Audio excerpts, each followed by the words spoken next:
Well, thank you very much. That was very unexpected, but incredibly acted upon by Secret Service and law enforcement. And this was an event dedicated to freedom of speech that was supposed to bring together members of both parties with members of the press. And in a certain way it did, because the fact that they just unified, I saw a room that was just totally unified. It was in one way very beautiful, a very beautiful thing to see. A man charged a security checkpoint armed with multiple weapons, and he was taken down by some very brave members of Secret Service, and they acted very quickly and have just released, for purposes of transparency, clarity, I've ordered it to be put out. You probably have it by now. Put out on Truth and put out on many other platforms. A tape showing the violence of this thug that attacked our Constitution, and also showing how quickly Secret Service and law enforcement acted on our country's behalf. Really did a great job. One officer was shot, but saved by the fact that he was wearing obviously a very good bulletproof vest. He was shot from very close distance with a very powerful gun, and the vest did the job. I just spoke to the officer, and he's doing great. He's in great shape. He is has very high spirits, and we told him we love him and respect him, and he's a very proud guy. He's very proud of what he does, Secret Service agent. And we looked at all of the conditions that took place tonight, and I will say, you know, it's not a particularly secure building, and I didn't want to say this, but this is why we have to have all of the attributes of what we're planning at the White House. It's actually a larger room, and it's much more secure. It's drone-proof, it's bulletproof glass. We need the ballroom. That's why Secret Service, that's why the military are demanding it. They've wanted the ballroom for 150 years for lots of different reasons, but today's a little bit different, because today we need levels of security that probably nobody's ever seen before. But everyone owes a tremendous debt of gratitude to the courage of law enforcement, the law enforcement, and working with the D.C. police, and we just spoke with the mayor. And when we're finished, the police chief is going to take over and discuss it also from their viewpoint. But they also performed exactly as they were supposed to, and you see the attacker in different positions, but you also see the attacker totally subdued and under control. So as you know, this is not the first time in the past couple of years that our republic has been attacked by a would-be assassin who sought to kill.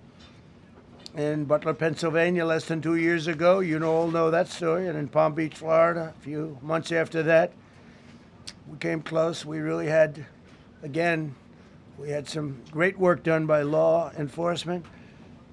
But in light of this evening's events, I asked that all Americans recommit with their hearts in resolving our difference peacefully. We have to resolve our differences. I will say, you had Republicans, Democrats, independents, conservatives, liberals, and progressives.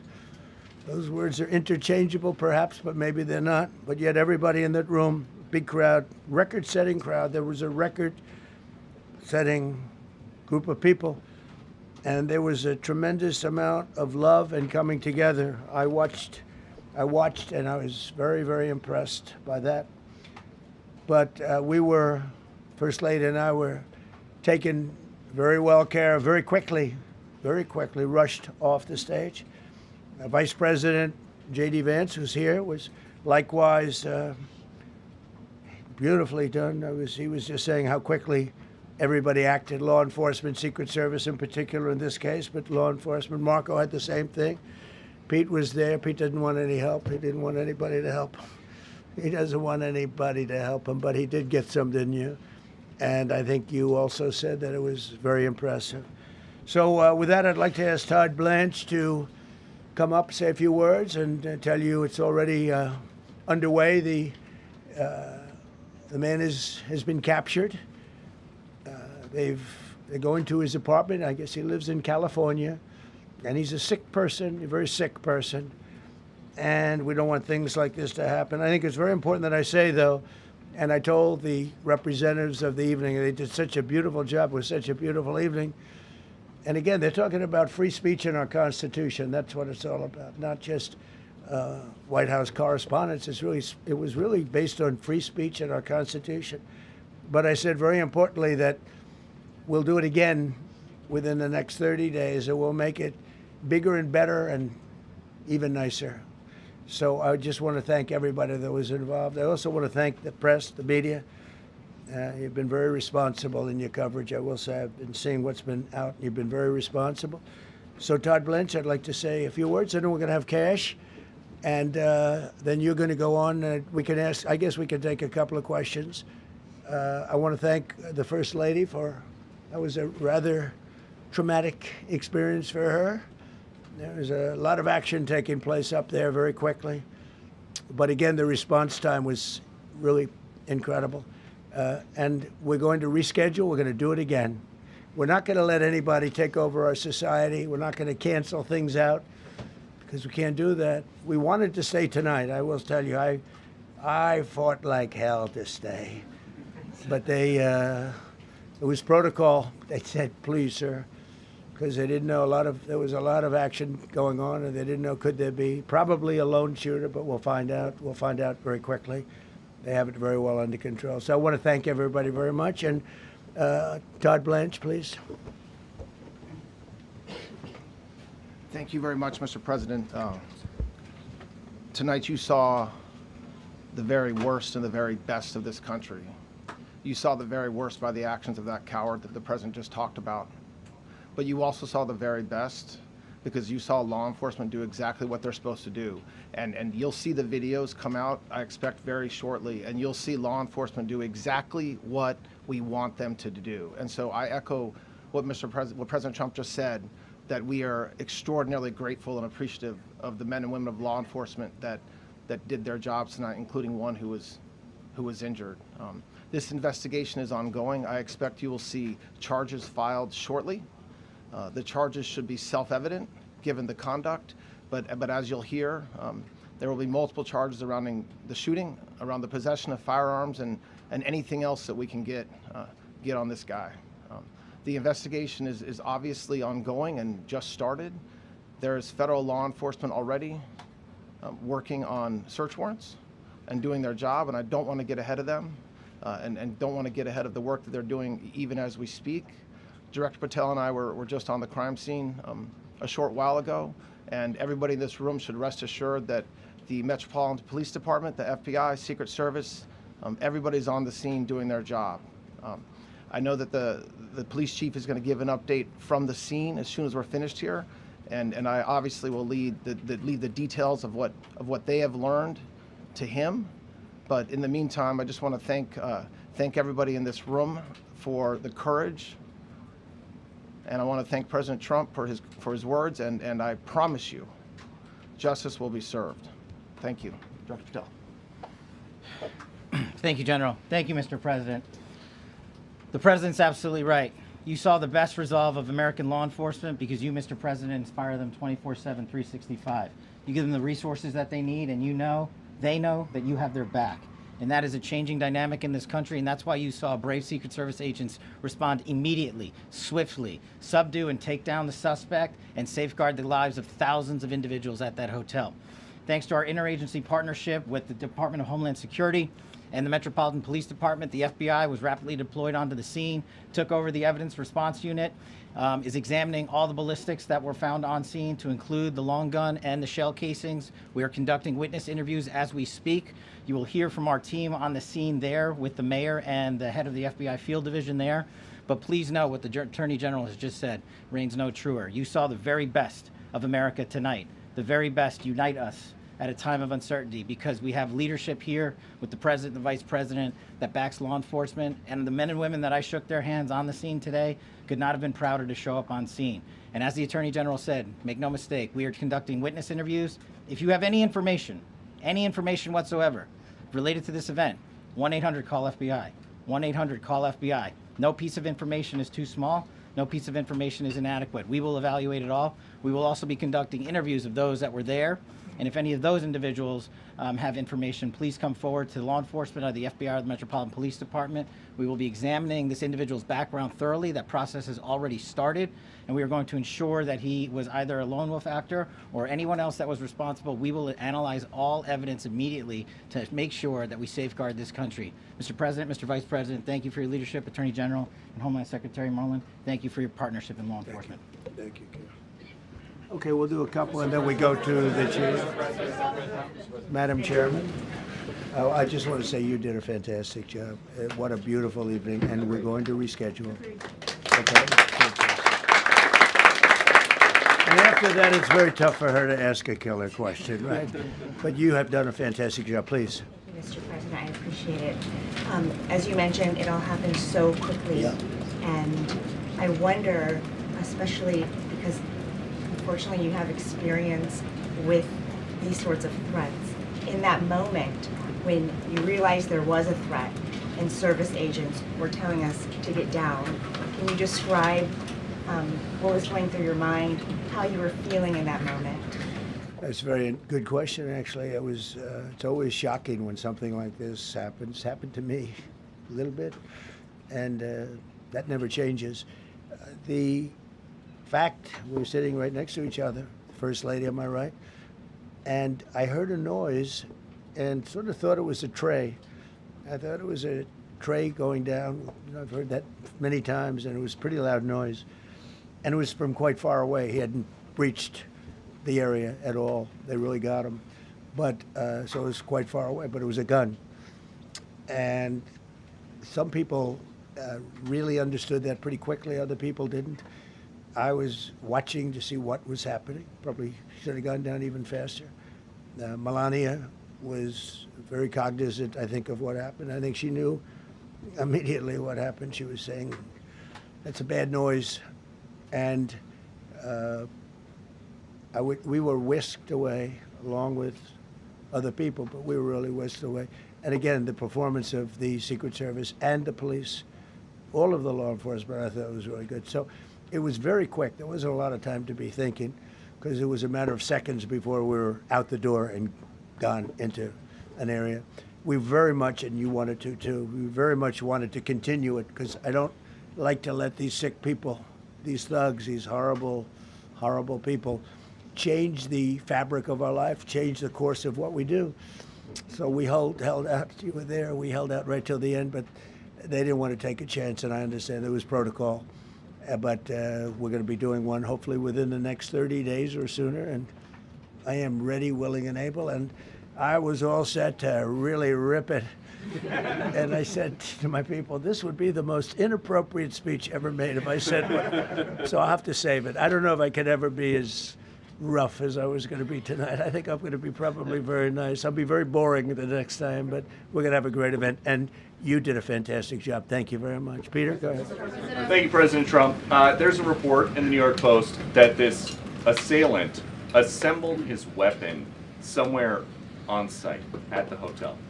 What do you think about that? And I ask respectfully, why do you think this keeps happening to you? Well, you know, I've studied assassinations, and I must tell you, the most impactful people, the people that do the most, you take a look at the people, Abraham Lincoln, I mean, you go through the people that have gone through this, where they got them, but the people that do the most, the people that make the biggest impact, they're the ones that they go after. They don't go after the ones that don't do much because they like it that way. And when you look at the people that have either, whether it was an attempt or a successful attempt, they're very impactful people. Just take a look at the names there, the big names. And I hate to say I'm honored by that, but I've done a lot. We've done a lot. We've taken this country, and we were a laughingstock for years, and now we're the hottest country anywhere in the world. We've changed this country. And there are a lot of people that are not happy about that. So I think that's the answer, Peter. And after Butler, your team for a while rethought outdoor events. Yeah. Do you think that you now need to rethink No. indoor Well, events? but then you just don't do events. No, I can't do that. I have to, it is what it is. We have to do it. The room was very, very secure. He charged from 50 yards away, so he was very far away from the room. And what did you think when you saw the video of how fast he was running? He was moving. He was really moving. And the reaction time was great. Boy, those guys, they had their guns drawn literally by the time he was there. They were shooting. That's right. I thought they were very impressive. And if I didn't, I'd let you know, I'm not going to be, I would not stand for that. No, I thought they were very impressive. Thank you, President Trump, and thank Right. you for updating us on Thank the you. suspect earlier. Were you aware of any threats? Was your team aware of any threats beforehand? And do you believe you were the target of this tonight? I guess. I mean, these people they're crazy. They're crazy, and you never know. He was very far away from me. He had to go through a lot. We had resources all over. We had resources sitting at tables, literally in disguise, sitting maybe at your table. Who knows? But we had people all over the room. So he had a long way to go. That was really a first line of defense, and they got him. And they really, they acted incredibly. No, there was no notification. We had no idea. Go ahead, Do you know Kevin. any political motivations from this? Well, you never know. suspect? Now, we'll be able to tell you that maybe by tomorrow or the next day. He's in custody, and they're asking him a lot of questions. I guess they're going over, Todd, and they're already at his apartment. He lives in California. Yes, sir. And they're over there, so they'll be able to tell you. Thank you, Caitlin. President Trump, did the suspect say anything, or was he wearing anything that would allege some type of motive here? No, I mean, he was a guy who looked pretty evil when he was down. They had him down. He was fighting hard. He was, in my opinion, a sick person. Who would do that but a sick person? But I think you're going to find everything about him. No reason to talk about it now. But tomorrow at this time, long before this time, you're going to know a lot of things about him. They seem to think he was a lone wolf, and I feel that too. Are you concerned about U.S. Secret Service protection ability? We saw several of the detailees take minutes to be escorted out of the room. No, they acted very quickly. No, I was very impressed by Secret Service. Secret I mean, Service did great. I'm the one, and Mark Wayne, you would agree with that, I think. Absolutely. I'm the one that would complain. You don't have to complain for me. I would be complaining. I'd be up here right now saying they didn't do their job. Oh, believe me, because, it's my life, and I want to live because I want to make this country great. That's why I want to live. But when you're impactful, they go after you. When you're not impactful, they leave you alone. Okay, a couple of more. Go ahead, please. Is there any indication that this shooting could have been linked to the war in Iran? I don't think so, but you never know. We're going to know a lot. We have the best people in the world working on it, and we're going to know a lot. Please. Mr. President, there's a lot. You, as well as some of us who have covered Butler, experienced another horrific day 2 years ago. Yeah.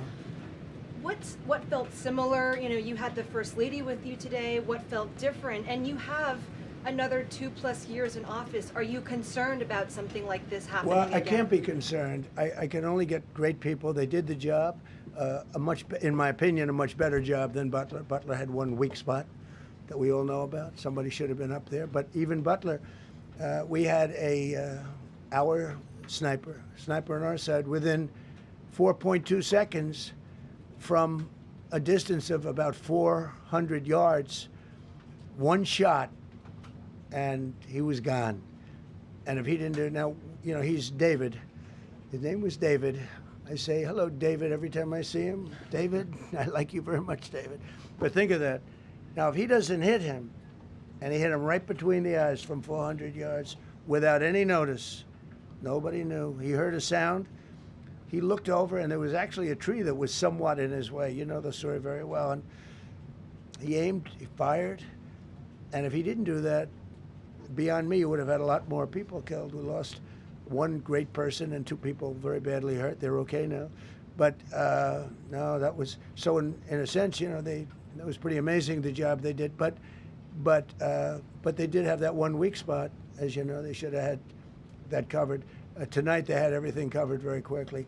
And he was fast. He was running full blast, and they got him before they got any further. I was very far away. You know, he hadn't anywhere close to breach the doors of the ballroom. The ballroom was sealed, and everybody in there. That's why once those doors opened, they didn't want to do tonight. If the doors weren't opened, we could have probably done it tonight, but I think we're much better off rescheduling. Yeah, please. Mr. President, for you and perhaps law enforcement as well, what is the level of confidence that this was a lone actor, and has the suspect made any statements to police while in custody? Yeah, I think it's just look, it's not my profession. We have great professionals up here and outside that have been working with us. My impression is he was a lone wolf, whack job. These are crazy people. These are crazy people, and they have to be dealt with. We had that in the second attempt, as you know, and he's spending life in prison, because if you let him out, they'll probably, you know, if he serves 10 years or 15 years, you let him out, he'll probably try it again with somebody else. They're sick people. We have a lot of sick people. But you're going to know, I think very shortly, you're going to know, Todd, a lot about him. You're going to know a lot about him. Yeah, a couple of more. Yeah, please, go ahead. Are you concerned about political violence? This could be politically motivated. All violence. I'm concerned about everything. Look, but I can't be so concerned that you can't function. No, I'm here. It's a dangerous profession. You know, I tell the story, race car drivers, I think it's very dangerous. So if you take 1% and then take about 10% of 1%, just to break it down very easily, they die. So much less than 1%, 10% of 1%. I think bull riding is very dangerous. If you take about the same, 10% of 1%, much less than 1%. But if you take presidents, it's 5.8%. And about 8% are shot at. So nobody told me this was such a dangerous profession. If Marco would have told me, maybe I wouldn't have run. Maybe I would have said, I'll take a pass. No, it's a dangerous profession, but I don't view it that way. Look, I'm here to do a job. It's part of the job. It is a dangerous, I can't imagine that there's any profession that's more dangerous. But I love the country, and I'm very proud. I'm very proud of the job we've done. You see what's happened. We have a great country. We've got, I think, the most successful, the hottest country anywhere in the world. This happened over a period of just a year, and we're going to do great things. But with that come risks. There's no question about it. Yeah. To that end, I mean, there's been so much political violence, not just aimed at yourself, but at other members of Congress, state house speakers, you name it. Is that just the cost of doing business to do politics in America anymore? Yeah, well, what does that say about our country? Too. You know, we're not the only country. You look at this great violence with all countries. I was talking to somebody from another country today, and they have numerous assassinations of political figures all over the world. You look at South America, it's like some of the numbers are just horrific. It's dangerous. It's dangerous stuff, whether it's here or someplace else. No country is immune. No country. Good question. Will you turn that temperature down at this point? Well, probably if I decided to just not do much, you know, if I let everybody rip us off and take advantage of us. Look, we're leading the world in trade now. We're leading the world in the military. We're the greatest military in the world. I rebuilt it in my first term, and now we use it because we have no choice. We can't let, as an example, Iran, we can't let them get a nuclear weapon. Everything will be peanuts compared to that if they ever were given a nuclear weapon, and they'd use it too. Marco and I were talking about it today. They would use it without even hesitation. We can't do that. It was a shame. I said, oh boy, look at the numbers. We just broke 50,000 in the Dow. We just broke 7,000 in the S&P. They said we couldn't do it in 7 years, in 5 years, 4 years. They were saying maybe in 5 or 6 years. And we did it in 1 year. And I called everybody together. I called all of these people and others, and I said, we have to take a little journey. I say to do this. We just had the great number. We just broke 50,000. Wasn't supposed to happen during my term. Wasn't reachable. We did it in 1 year, and I said, we're going to have to make a journey to Iran. They're going to have a nuclear weapon if we don't do it. We had the B-2 bombers take them out. I terminated in the first term the Obama agreement, the Iran nuclear agreement, which was a disaster. That was a road to a nuclear weapon. They would have used it. They would have used it 100%. So, you know, when you do things like that, you become a target. If I wasn't doing that, I guess I'd be a lot less of a target. But I'm honored to be. Okay, one more question. Go ahead. Yeah, go ahead. Thank you, President Trump. Thank you, President Trump.